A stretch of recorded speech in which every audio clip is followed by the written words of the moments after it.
The Trial for Murder by Charles Dickens.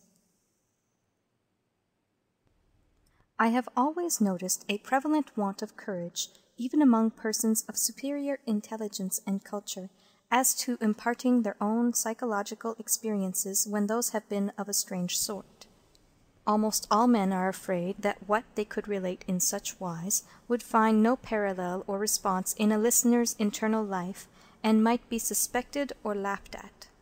A truthful traveller, who should have seen some extraordinary creature in the likeness of a sea-serpent, would have no fear of mentioning it, but the same traveller, having had some singular presentiment, impulse, vagary of thought, visions so-called, dream, or other remarkable mental impression, would hesitate considerably before he would own to it. To this reticence I attribute much of the obscurity in which such subjects are involved. We do not habitually communicate our experiences of these subjective things as we do our experiences of objective creation. The consequence is that the general stock of experience in this regard appears exceptional, and really is so, in respect of being miserably imperfect. In what I am going to relate, I have no intention of setting up, opposing, or supporting any theory whatever. I know the history of the bookseller of Berlin. I have studied the case of the wife of a late Astronomer Royal, as related by Sir David Brewster, and I have followed the minutest details of a much more remarkable case of spectral illusion occurring within my private circle of friends.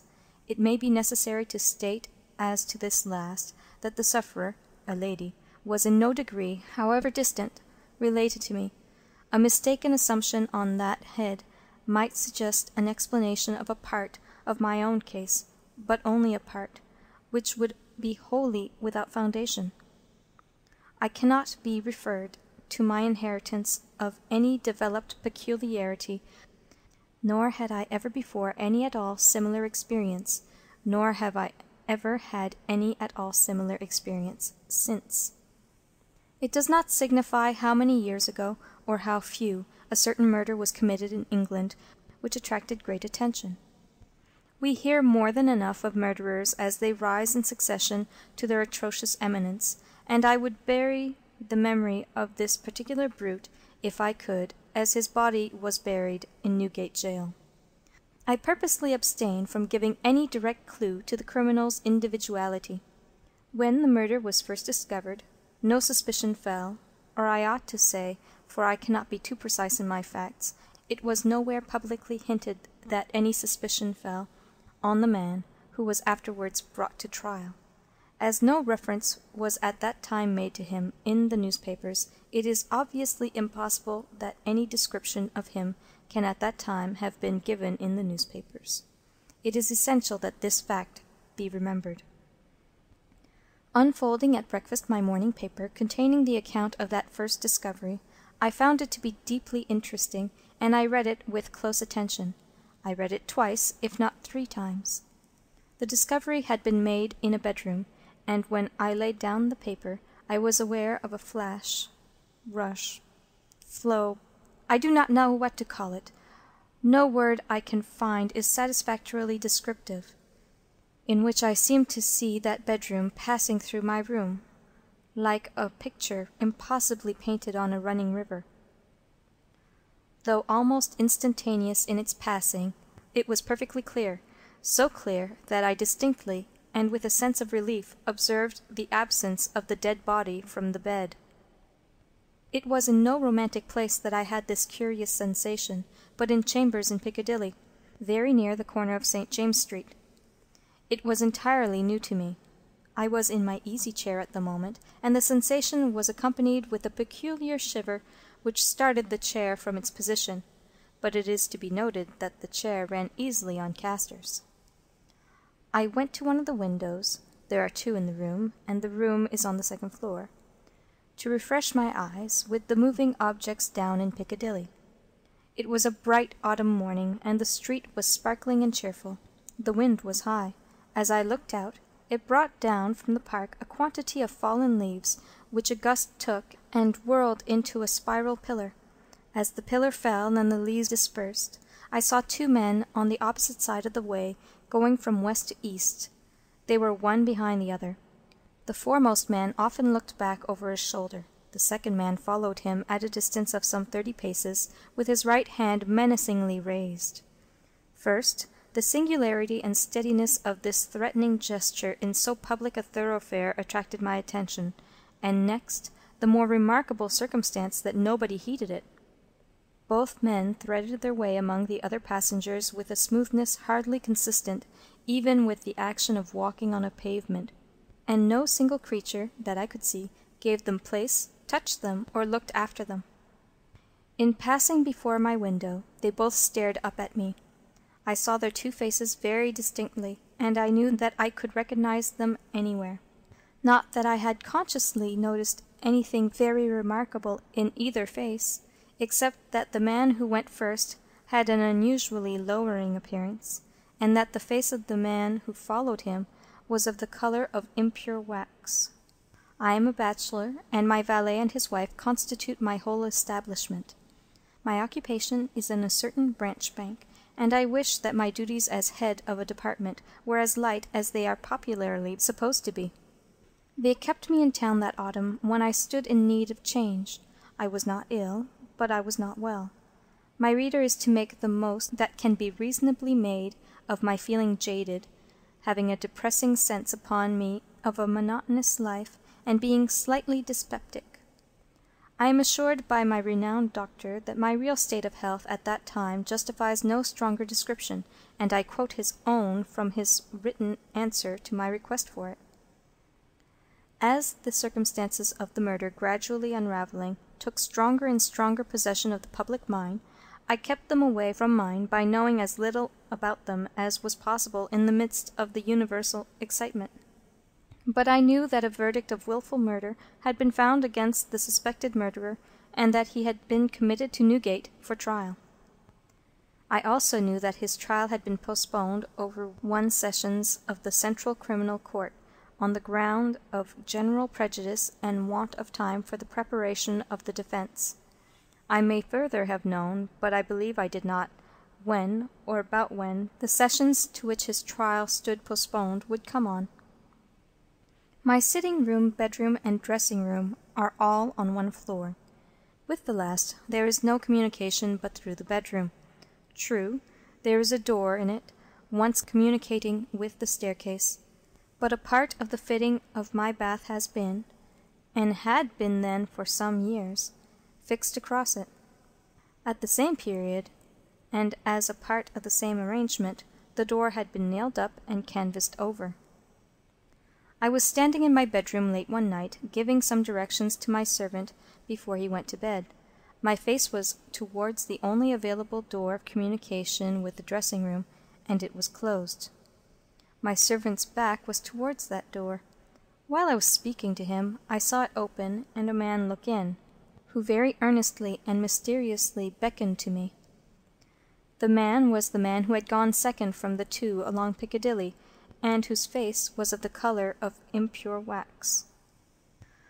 The figure, having beckoned, drew back and closed the door. With no longer pause than was made by my crossing the bedroom, I opened the dressing-room door and looked in. I had a lighted candle already in my hand. I felt no inward expectation of seeing the figure in the dressing-room, and I did not see it there. Conscious that my servant stood amazed, I turned round to him and said, "Derrick, could you believe that in my cool senses I fancied I saw a—" As I there laid my hand upon his breast, with a sudden start he trembled violently and said, "Oh, Lord, yes, sir, a dead man beckoning."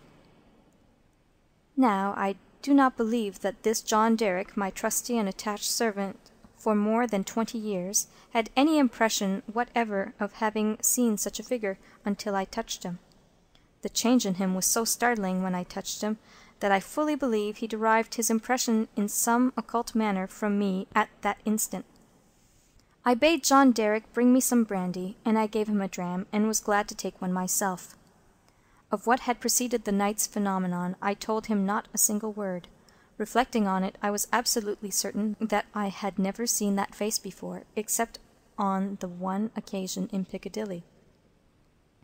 Comparing its expression when beckoning at the door with its expression when it had stared up at me as I stood at my window, I came to the conclusion that on the first occasion it had sought to fasten itself upon my memory, and on the second occasion it had made sure of being immediately remembered.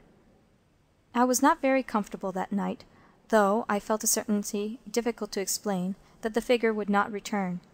At daylight I fell into a heavy sleep, from which I was awakened by John Derrick's coming to my bedside with a paper in his hand.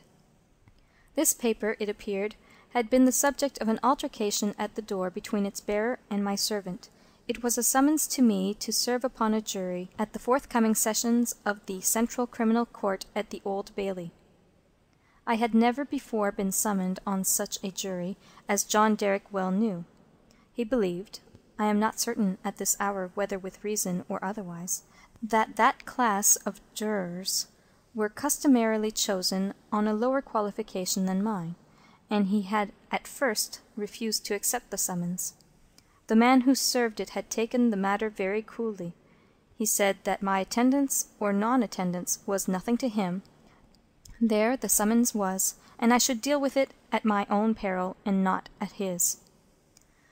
For a day or two I was undecided whether to respond to this call or take no notice of it. I was not conscious of the slightest mysterious bias, influence, or attention one way or another. Of that I am as strictly sure as of every other statement that I make here. Ultimately I decided, as a break in the monotony of my life, that I would go. The appointed morning was a raw morning in the month of November. There was a dense brown fog in Piccadilly, and it became positively black, and in the last degree oppressive, east of Temple Bar.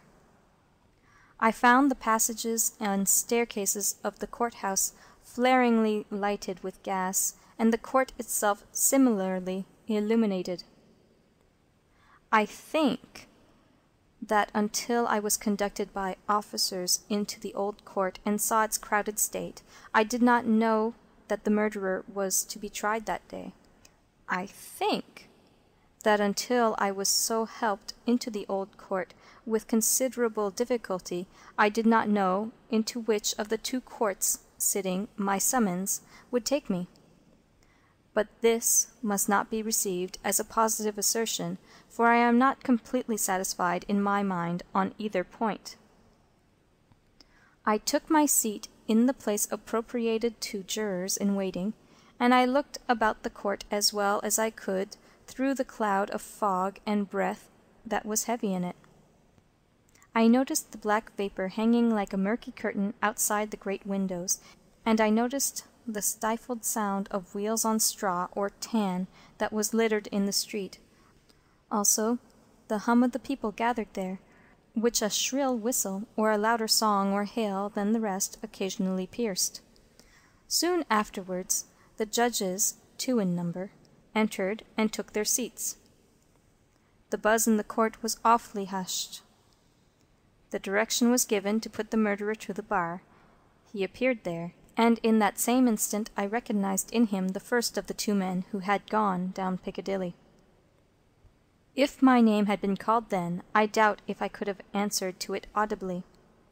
But it was called about 6th or 8th in the panel, and I was by that time able to say, "Here." Now observe, as I stepped into the box, the prisoner, who had been looking on attentively, but with no sign of concern, became violently agitated, and beckoned to his attorney. The prisoner's wish to challenge me was so manifest that it occasioned a pause, during which the attorney, with his hand upon the dock, whispered with his client and shook his head. I afterwards had it from that gentleman that the prisoner's first affrighted words to him were, "At all hazards, challenge that man!" But that as he could give no reason for it, and admitted that he had not even known my name until he heard it called and I appeared, it was not done. Both on the ground already explained, that I wished to avoid reviving an unwholesome memory of that murderer, and also because a detailed account of his long trial is by no means indispensable to my narrative, I shall confine myself closely to such incidents in the 10 days and nights during which we, the jury, were kept together, as directly bear on my own curious personal experience. It is to that, and not to a page of the Newgate Calendar, that I beg attention. I was chosen foreman of the jury. On the second morning of the trial, after evidence had been taken for 2 hours, I heard the church clock strike. Happening to cast my eyes over my brother jurymen, I found an inexplicable difficulty in counting them. I counted them several times, yet always with the same difficulty. In short, I made them one too many. I touched the brother juryman whose place was next me, and I whispered to him, "Oblige me by counting us." He looked surprised by the request, but turned his head and counted. "Why," says he suddenly, "we are but no, that is not possible. No, we are 12. According to my counting that day, we were always right in detail, but in the gross we were always one too many. There was no appearance, no figure to account for it. But I had an inward foreshadowing of the figure that was surely coming. The jury were housed at the London Tavern. We all slept in one large room on separate tables, and we were constantly in the charge and under the eye of the officer sworn to hold us in safe keeping. I see no reason for suppressing the real name of that officer. He was intelligent, highly polite and obliging, and, I was glad to hear, much respected in the city. He had an agreeable presence, good eyes, enviable black whiskers, and a fine sonorous voice. His name was Mr. Harker. When we turned into our 12 beds at night, Mr. Harker's bed was drawn across the door. On the night of the second day, not being disposed to lie down, and seeing Mr. Harker sitting on his bed, I went and sat beside him and offered him a pinch of snuff. As Mr. Harker's hand touched mine in taking it from my box, a peculiar shiver crossed him, and he said, "Who is this?" Following Mr. Harker's eyes, and looking along the room, I saw again the figure I expected, the second of the 2 men who had gone down Piccadilly. I rose and advanced a few steps, then stopped and looked round at Mr. Harker. He was quite unconcerned, laughed, and said in a pleasant way, "I thought for a moment we had a 13th juryman without a bed, but I see it is the moonlight." Making no revelation to Mr. Harker, but inviting him to take a walk with me to the end of the room, I watched what the figure did. It stood for a few moments by the bedside of each of my 11 brother jurymen, close to the pillow. It always went to the right-hand side of the bed, and always passed out, crossing the foot of the next bed.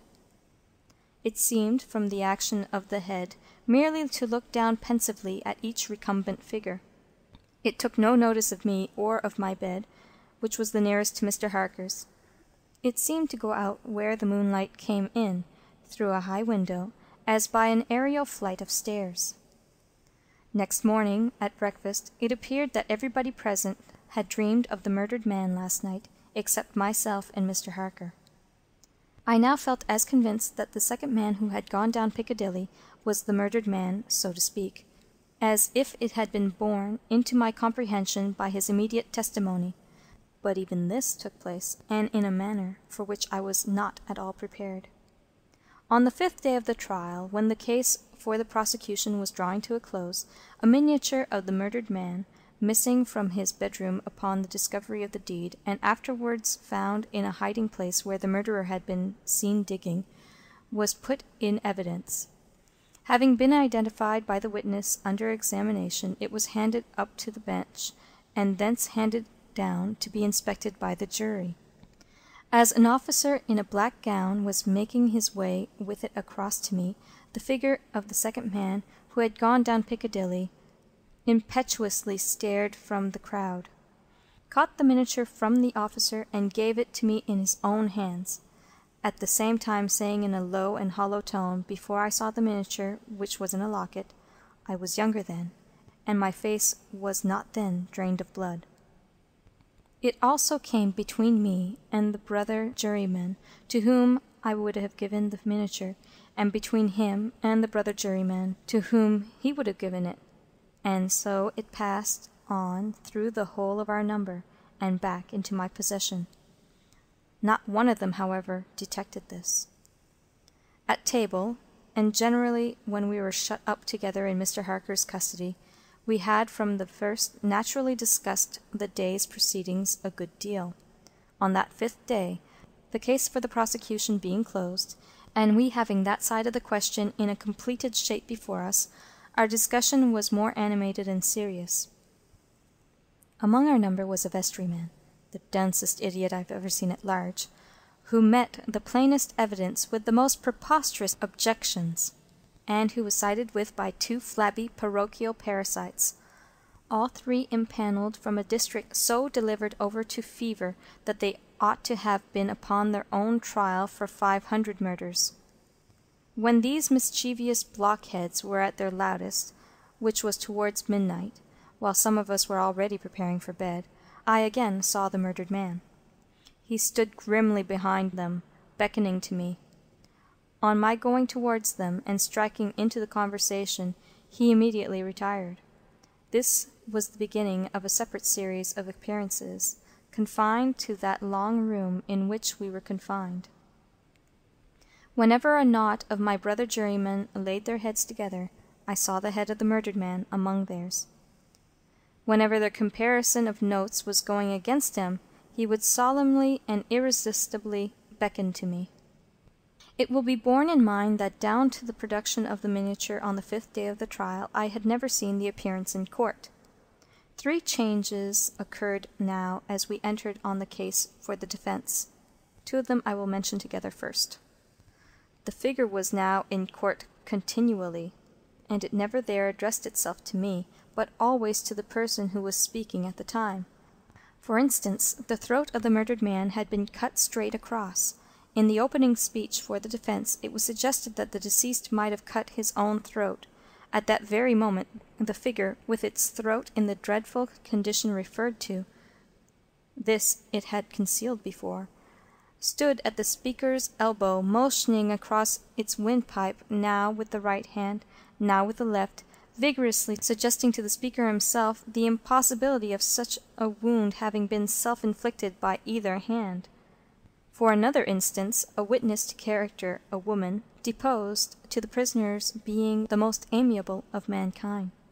The figure at that instant stood on the floor before her, looking her full in the face and pointing out the prisoner's evil countenance with an extended arm and an outstretched finger.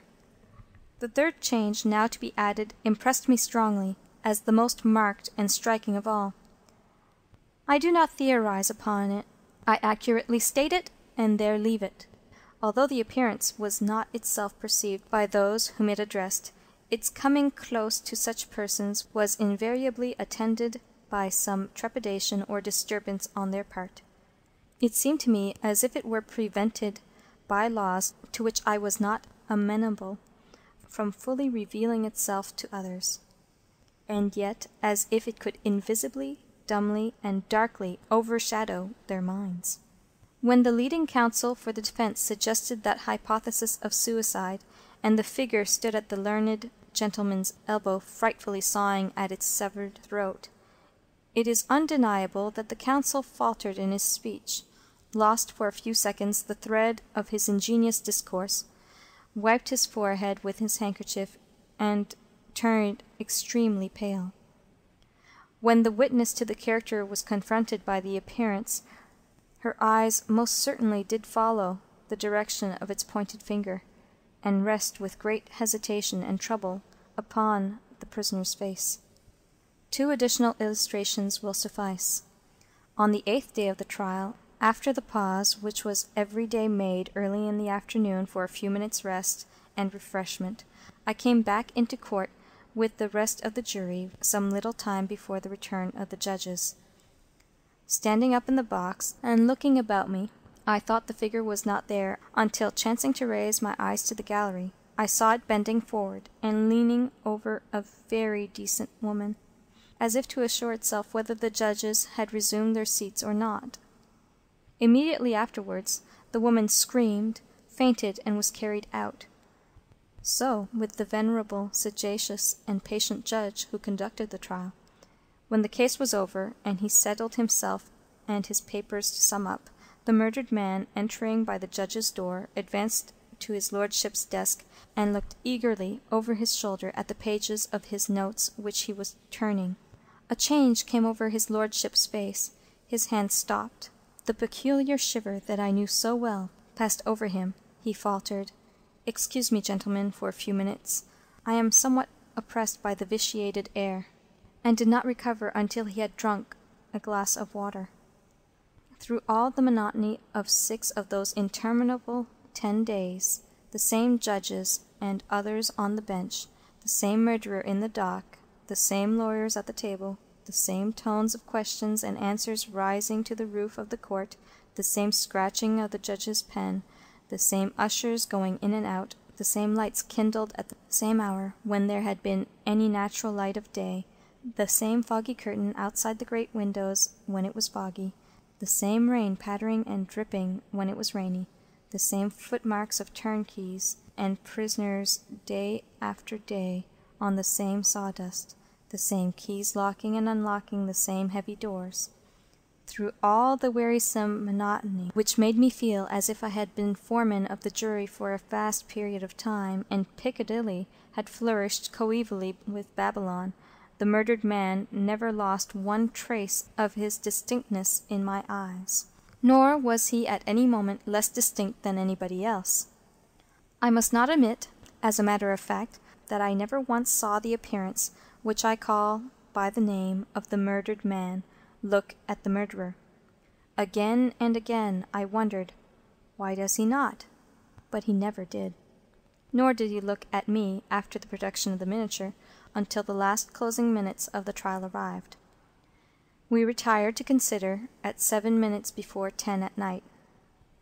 The idiomatic vestryman and his 2 parochial parasites gave us so much trouble that we twice returned into court to beg to have certain extracts from the judge's notes reread.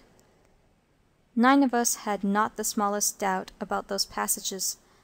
Neither, I believe, had any one in the court. The dunder-headed triumvirate, having no idea but obstruction, disputed them for that very reason. At length we prevailed, and finally the jury returned into court at 10 minutes past 12. The murdered man at that time stood directly opposite the jury box, on the other side of the court. As I took my place, his eyes rested on me with great attention. He seemed satisfied, and slowly shook a great grey veil, which he carried on his arm for the first time, over his head and whole form. As I gave in our verdict, guilty, the veil collapsed, all was gone, and his place was empty. The murderer, being asked by the judge, according to usage, whether he had anything to say before sentence of death should be passed upon him, indistinctly muttered something which was described in the leading newspapers the following day as a few rambling, incoherent, and half-audible words, in which he was understood to complain that he had not had a fair trial, because the foreman of the jury was prepossessed against him. The remarkable declaration that he really made was this: "My lord, I knew I was a doomed man when the foreman of my jury came into the box. My lord, I knew he would never let me off, because before I was taken, he somehow got to my bedside in the night, woke me, and put a rope round my neck." End of The Trial for Murder by Charles Dickens.